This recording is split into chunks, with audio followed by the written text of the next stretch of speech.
She slammed my front door so hard it shook the frame and shouted, "Open this door or I'm calling the cops!" I was standing right behind it, staring at the fresh blue streak dripping down her white sweater. For a second, she froze, realizing something was wrong. Then she screamed like I'd poured acid on her. Just an hour earlier, I had been sitting in my living room, trying to fix the loose hinges on that same door. Karen had barged in 3 times this week, already, waving fake HOA papers and telling me I couldn't use my own porch swing because it violated the neighborhood's uniform look. I was done playing nice.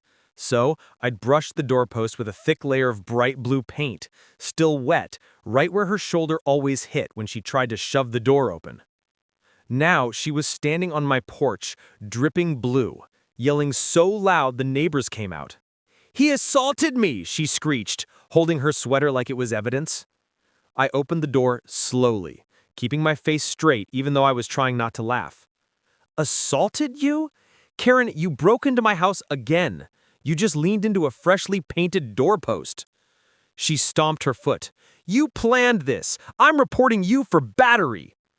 Before I could answer, she whipped out her phone and started recording herself. "Look at this! This man is dangerous! He painted his house to attack me!" Her words were so ridiculous that even the guy across the street, who never got involved, shook his head and went back inside. I stepped out, staying calm. "Karen, this is my house. You don't get to walk in whenever you want." That's when she said something that made my stomach knot. "Oh, you'll regret this. You don't even own this place anymore. The HOA voted to revoke your residency." Her confidence almost got me, but I knew something she didn't, that the property had never belonged to the HOA. I bought this house outright 3 years ago, and I had every receipt, every deed locked safely in my drawer. I didn't tell her that yet. I just let her keep talking, because the more she ranted, the worse she made herself look. But when she suddenly... Karen's smug grin didn't fade. She thought that flimsy paper she stuck on my door was going to scare me. I peeled it off slowly, holding it up between us. "Where did you even get this?" I asked, but she just smirked. "You'll find out soon enough. The board already approved it. You can start packing." Her voice was sharp, full of fake authority, and for a second, I almost laughed. But the way a few neighbors had gathered at the edge of the street, whispering to each other, made my chest tighten. She was building a story, and I knew where this was heading. "Karen," I said, lowering my voice so only she could hear, "this isn't legal. You're going to regret pulling this stunt." She leaned closer, her voice dripping with sarcasm. "We'll see about that. By tonight, the cops will know you're trespassing." That last word, trespassing, hit me like a punch. That was her plan, to call the police and make me look like I didn't belong in my own house. I watched her march down my porch, waving at the neighbors as if she'd just delivered some kind of victory speech. Then she made a phone call right there on the sidewalk, pacing back and forth like a general planning an attack. I went back inside, locked the door, and pulled out my phone.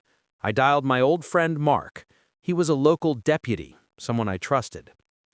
"Hey," I said when he picked up, "I think I'm about to get reported for trespassing on my own property." There was a pause, then a low laugh. "Let me guess, Karen again?" "Yeah," I sighed, "but this time she's serious. She's waving fake eviction notices around." His voice got serious. "Stay put. Don't say anything if the cops show up. I'll swing by." I hung up, my jaw tight. I had the deed in a folder in my desk drawer, but I also had something better. Last week, I installed a new camera above my porch. It had caught every second of Karen shoving at my door and smearing herself in paint. Not even 15 minutes later, I heard the sound of car doors slamming. Through the window, I saw Karen standing triumphantly beside 2 officers, pointing at my house. Her voice carried across the yard. "That's him! He's not supposed to be here!" I opened the door before they could knock. "Officers," I said, keeping my tone even, "before you say anything, I think you'll want to see some proof." The taller officer stepped forward, resting a hand on his belt. "Sir, we got a complaint that you're occupying this property illegally. We just need to clear things up." Karen cut in before I could answer. There's nothing to clear up. He's been warned by the HOA. He's refusing to leave. I want him removed tonight. I stayed calm, keeping the folder in my hand.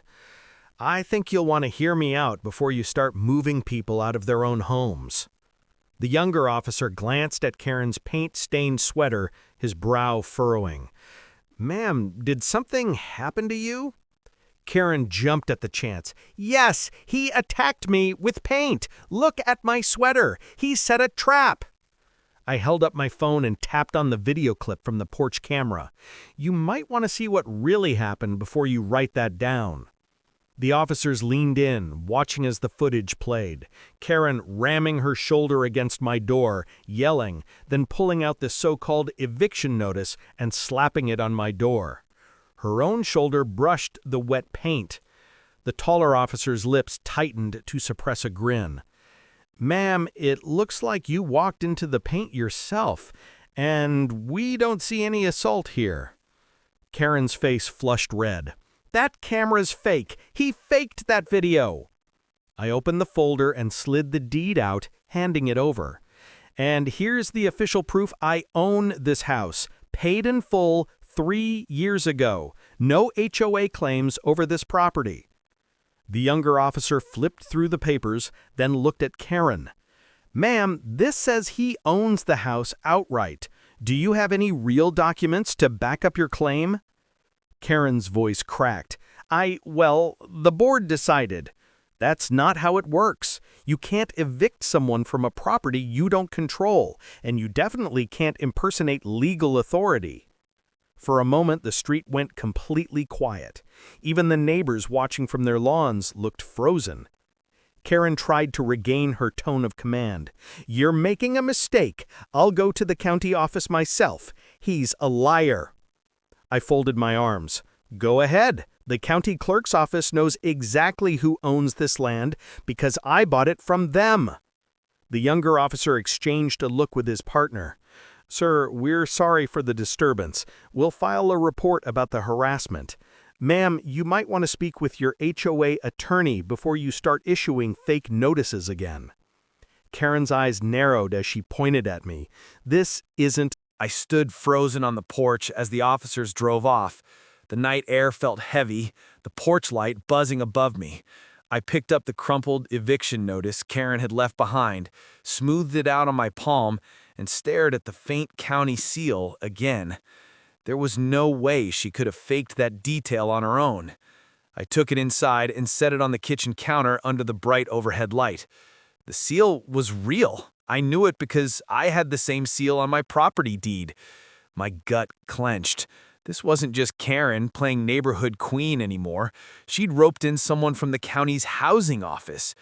I called Mark again. Mark, you still up? Yeah, he said, his voice tired but alert. Everything okay? Not really. That notice she posted, it's got a real county seal. Someone signed off on this. There was a pause. Then Mark said, That's serious. Don't throw it away. I'll run the signature through the system tomorrow. If somebody in the county office forged this, that's a felony. I hung up, pacing the living room, my eyes landing on the security monitor. Karen was back outside. She wasn't yelling this time. She was standing near the curb, talking to a man in a black sedan I didn't recognize. The guy never left the car, just nodded at whatever she said. Then Karen leaned down and handed him a stack of papers, the same kind as the eviction notice. I grabbed my phone and started recording through the window.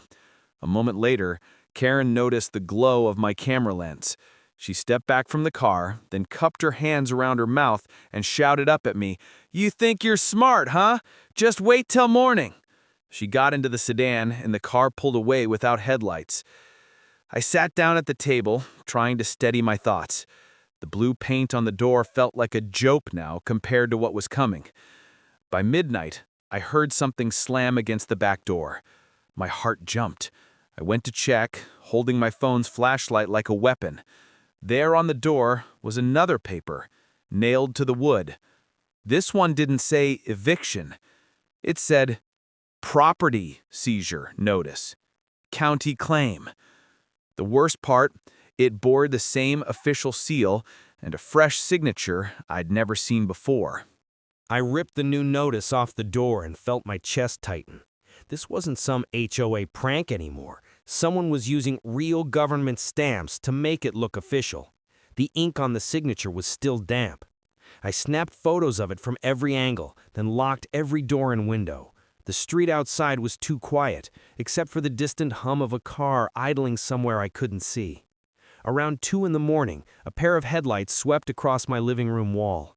I peeked out the curtain and saw a white pickup slowing down in front of my house. A man in a reflective vest stepped out, holding a clipboard. He walked straight to my gate and started rattling the lock like he was about to come in. I opened the door just enough for my voice to carry. "Can I help you?" He flinched at the sight of me. I'm here to do an initial inspection. This property's been marked for seizure." "By who?" I asked, stepping out enough for the porch light to hit my face. "You got ID?" He pulled a laminated badge from his pocket, but I caught it trembling in his hand. Something about the badge looked off. No hologram, no barcode, just printed paper behind plastic. "That's not county issue," I said, flatly. His eyes darted toward the truck. "Look, I'm just following orders. Some woman from the HOA called my office, said the county sent me." "Funny," I said, folding my arms, "because I just got off the phone with a deputy who'll want to know you're here at 2 in the morning with fake paperwork." He backed up a step, muttering, "I don't want any trouble." Then he hurried back to his truck and drove off without another word. I stood on the porch, heart pounding. I wasn't just dealing with Karen anymore. She had people working for her, pretending to be officials. By sunrise, I had barely slept. I called Mark again and explained what happened. He told me to bring the notices to the sheriff's office as soon as possible. I grabbed the folder with the deed, the eviction and seizure papers, plus my porch camera footage, and headed downtown. Mark met me outside the station, flipping through the seizure notice with a frown. "This signature belongs to a clerk who retired 2 years ago, and this seal was printed, not embossed. Somebody inside the HOA, or maybe someone Karen knows in the county, is forging these documents."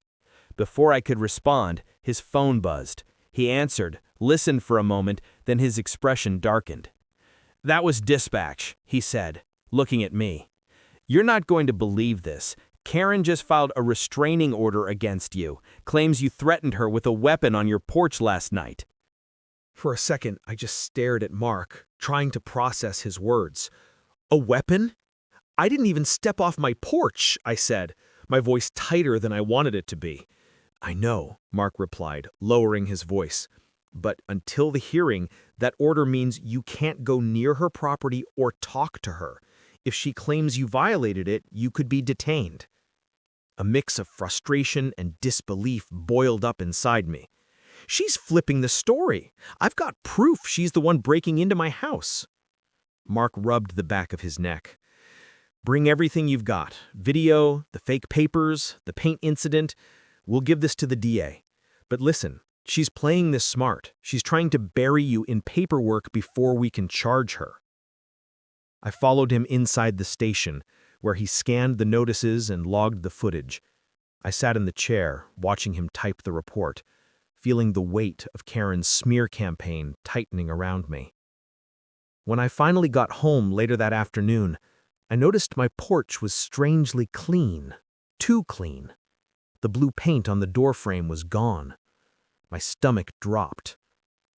I checked the porch camera feed and found a clip from just 2 hours earlier. Karen standing there with a man in work overalls, scraping the paint off the post and tossing the evidence into a plastic bag. I called Mark again. "She came onto my property while I was at the station and destroyed evidence. I have her on camera." "Save the clip," he said immediately. "Do not confront her. We'll add it to the report. We're close to having enough to get a warrant for harassment and trespassing." By evening, I decided I needed to secure the house better. I double-checked the locks, installed a new deadbolt on the back door, and set up an extra camera in the hallway just in case. As the sky turned dark, I stepped outside to bring in the trash bins. That's when I saw something wedged under my windshield wiper. Another folded piece of paper. I unfolded it slowly. It wasn't from the HOA this time. It was a handwritten note in thick black marker. This land was never yours. You'll be gone before the weekend. There was no signature, just a smudge of blue paint on the corner of the paper, the same shade I'd used on the doorpost. I looked up and saw Karen's curtains across the street shift, as if someone had just stepped back from the window.